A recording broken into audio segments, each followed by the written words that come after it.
Alaikum, dear students.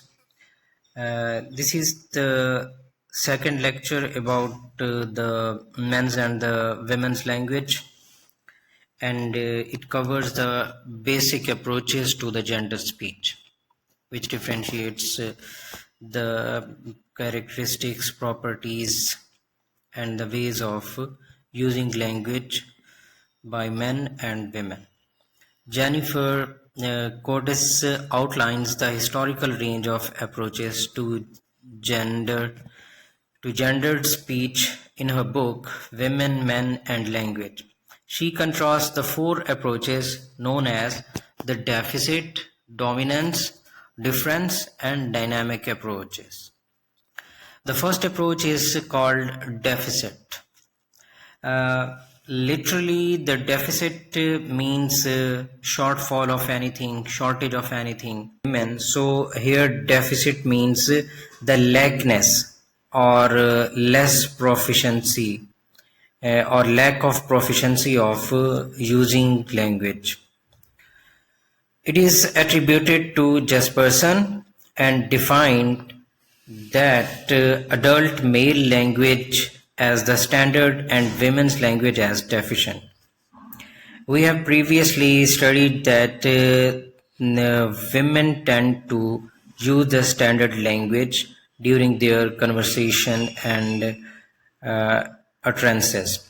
But here, according to Jesperson, the adult male actually use the standard language, while women's use of language is deficient.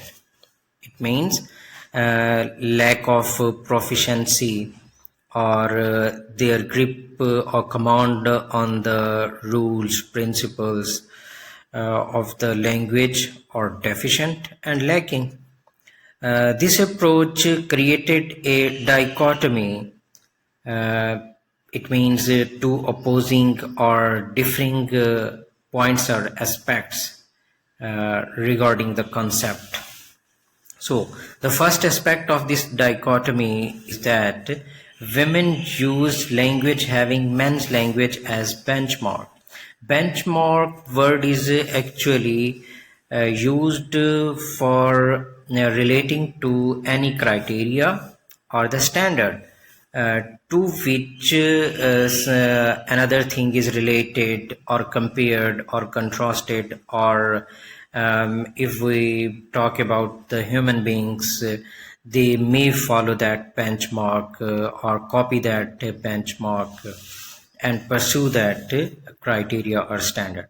So, according to the first aspect of this dichotomy, man's language is the standard, man's language is the criteria, and women tend to copy or follow or act upon those benchmark set by the men.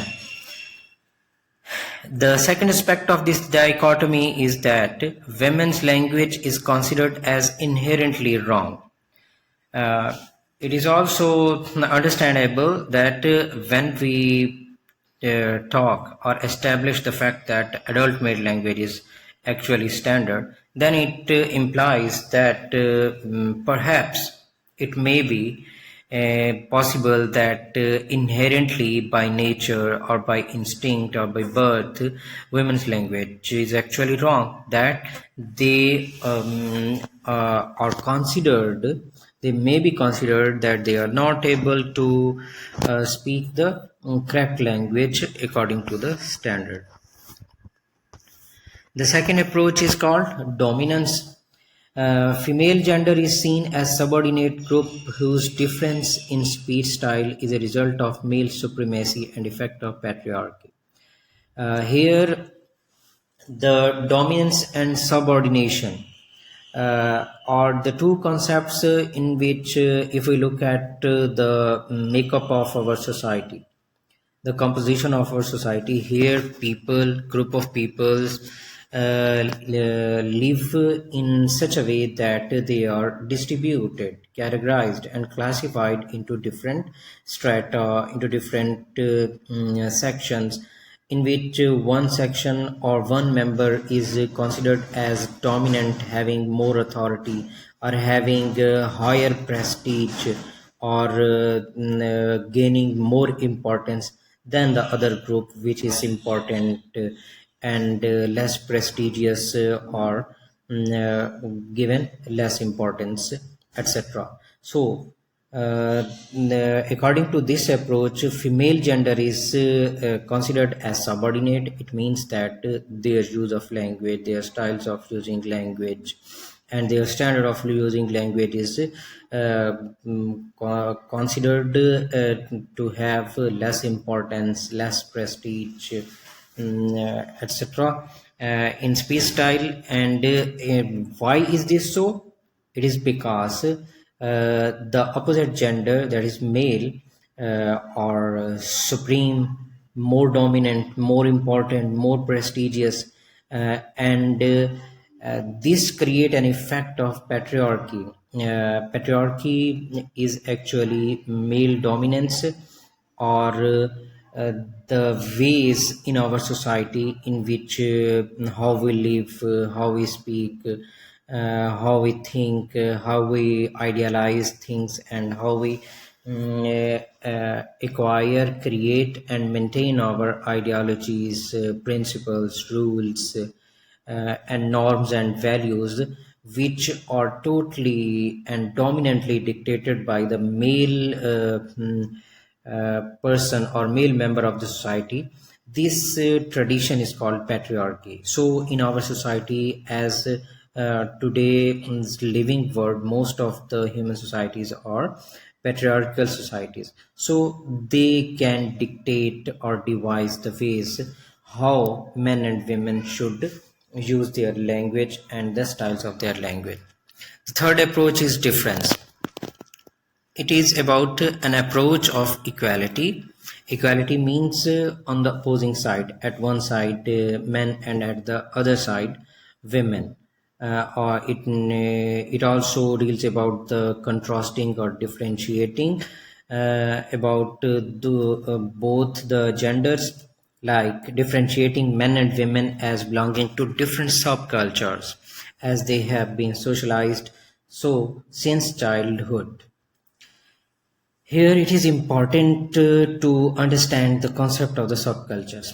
We have also studied during our initial classes of the sociolinguistics that sociolinguistic is actually the branch of linguistics in which we study the major relationship of society and the language, that how society affect the language and how language affect the society, or these both are mutually affected by each other.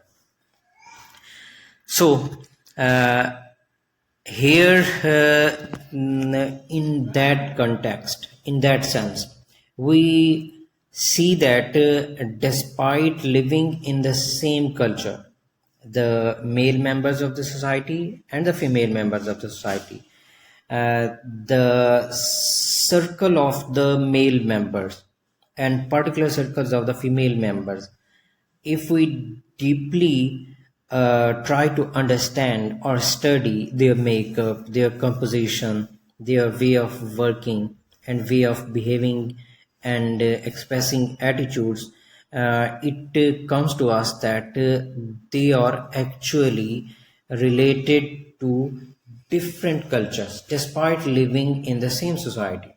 So, female circles in which a girl, right from her childhood to the adulthood, and seeking her education, upbringing in separate girl schools where separate girl female staff teach them, and in family, at the level of family, they are more attached to their mothers and sisters, and in the friend circles in our societies, females, and in most of the world societies, they are mostly related and touched and try to establish their friendship relations with their same gender. So in this way, this whole circles actually responds to their female cultures. And similarly, on the other hand, on the opposite side, there is a male culture. So in this way, these subcultures actually dictate or modify or shape the uh, type of the members, which we call men and women, and assign the particular type of characteristics and properties to them when they use the language. Deborah Tannen argues that men tend to use a report style, while women tend to use a rapport style. Rapport means establishing relationship. Women use the type of language using the gestures and body movements and the particular type of vocabulary in order to establish relationship. The fourth approach is called the dynamic or the social constructivist approach. It is the most current approach to the language and gender. It means it is the latest approach which is provided about the language and the gender. The dynamic nature and multiple factors of an interaction help a socially appropriate gendered construct. It is about that the gendered construct here is about that construct means the particular type of language styles and use of the language associated with the particular gender, either male gender or the female gender. So when we talk about the gendered construct, means the gendered language, style of language, use of language, and manner of language. So it is dynamic in nature. Why dynamic in nature? Because the people or the genders or the members of the society interact with each other in order to communicate or to exchange or share their feelings or informations or other things. So these type of interactions are not static in nature or the single type, but they are dynamic, ever changing, ever modifying in various fashions and modes and designs. So for this dynamic nature, it is supported by multiple factors that create this dynamicity about dynamic nature about this aspect. West and Zimmerman describe these constructs as doing gender because while affiliated with particular genders, these can be utilized by speakers as they feel. These two scholars are linguists West and Zimmerman describes these doing gender. Doing gender means that it doesn't relate it to the particular type of gender, as we call the male gender or the female gender. It is that what function that particular gender do or use or take the function of the language at that particular function, at that particular situation, and for the particular purpose.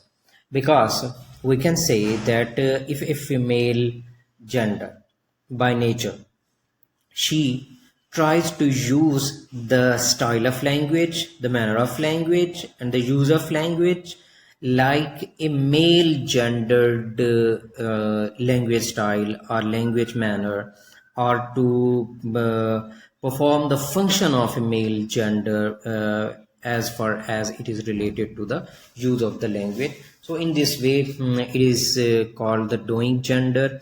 In this sense, it is called the doing gender because in this sense, the speakers utilize this function of the language, that is doing gender, as they see fit according to their requirement, according to their need, and according to their purpose.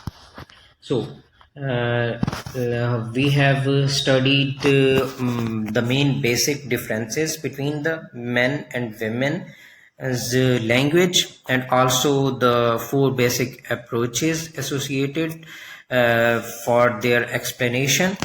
And at the end, now we are going to sum up our whole topic. So the first point is that in order to sum up, female tendencies are towards self-disclosure. Find appropriate word easily while speaking and use language of intonation.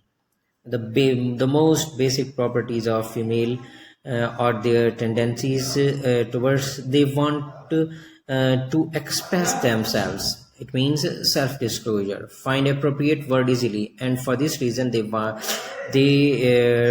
find words appropriate words easily and use language of intonation.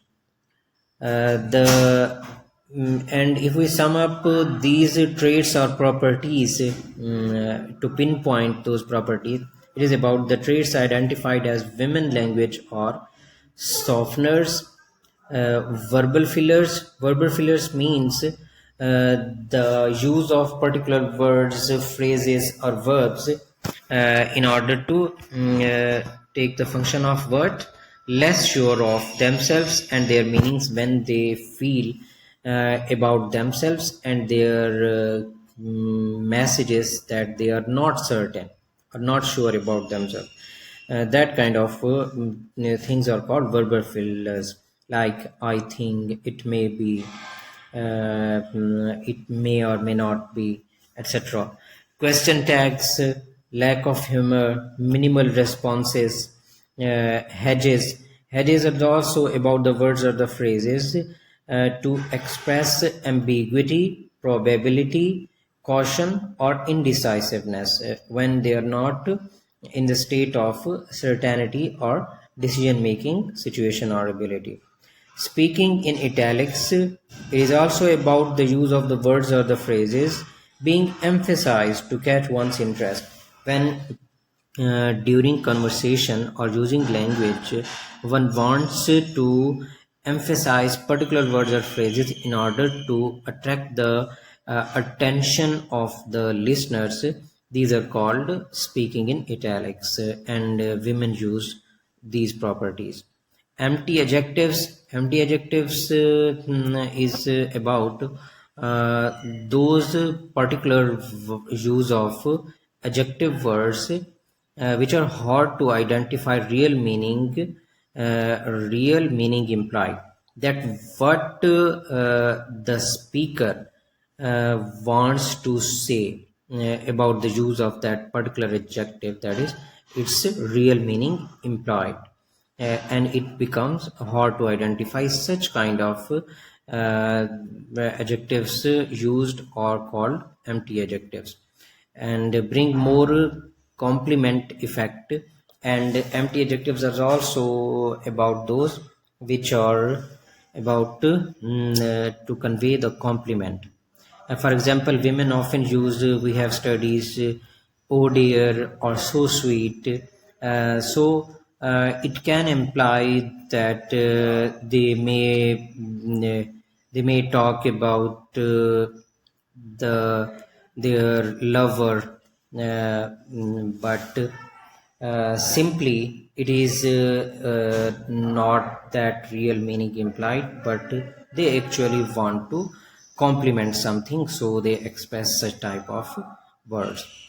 Hypercorrectness is actually a mistake or fault in the use of grammatical rules or principles and the standard language when someone over and over emphasize on the correct using of the rules and principles of the grammar, and in this way he commits mistakes. This situation is called hypercorrectness. In direct quotations, men use opposite devices. It means all these properties which we have summed up